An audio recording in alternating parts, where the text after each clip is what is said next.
So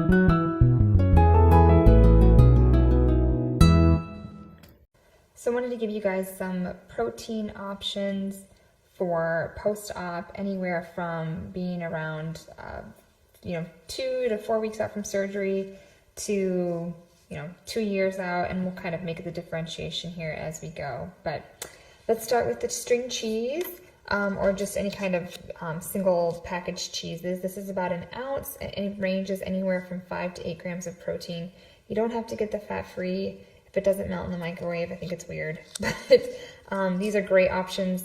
Most people can tolerate some cheese around week 3 to 4. Once again, really small bites, but that's a good option. This is tofu. I always get lots of comments about how gross it is, but it really depends on how you make tofu. It really just takes on the flavor of whatever you're cooking with or whatever sauces you add to it. So this is about a 3-ounce portion, about the size of the deck of cards.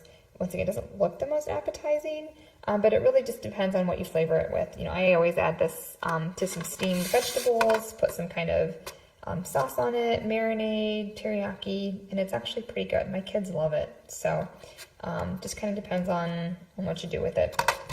All right, next is some yogurt. This is the Icelandic yogurt. It's a higher protein content. It's got 6 grams for 1 serving, which is 5 ounces. This is one of the yogurts that I used in my recent post on yogurt. So this is a great option. Again, 5 ounces, most people can do that maybe around 1 to 2 months post-op. It kind of depends. Peanut butter and almond butter. This is my favorite. It's like stupid expensive, but it's so good. So anyways, 2 tablespoons of nut butter has anywhere from about 5 to 7 grams of protein.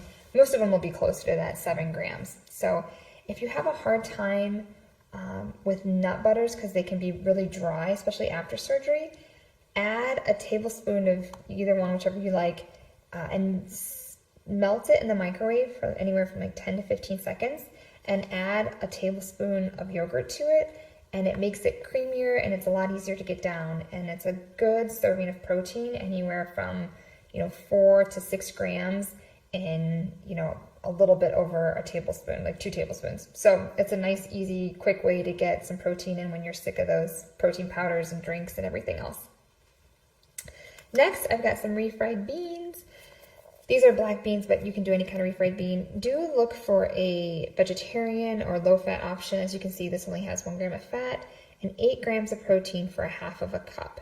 One of my favorite things to do post-op is to have people have like anywhere from 1/3 to a half cup of beans, melt a little bit of cheese on top, just like it has in this picture, throw in some hot sauce or salsa, whatever you like, and you've got a nice little meal that has anywhere from 8 to 12 grams of protein in it, but depending on how much cheese you put in there.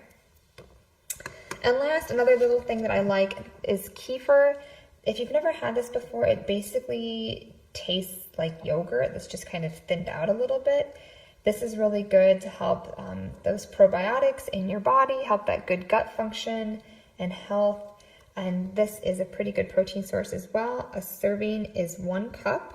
You can see there, 150 calories. Now you can get ones with different levels of calories. This has some sugar in it. As you can see, 20 grams there because it's a flavored, so you can get some lighter ones as well. But it has 11 grams of protein, so a little bit more protein in it than a typical cup of milk, which would just have 8 grams of protein. So these are all some really good options. Once again, most of them are really well tolerated around week 3 to 4 post-op. So hope this helps.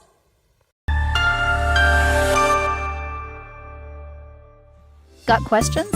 We would love to hear from you in the comment section below. Tell us what else you want us to cover.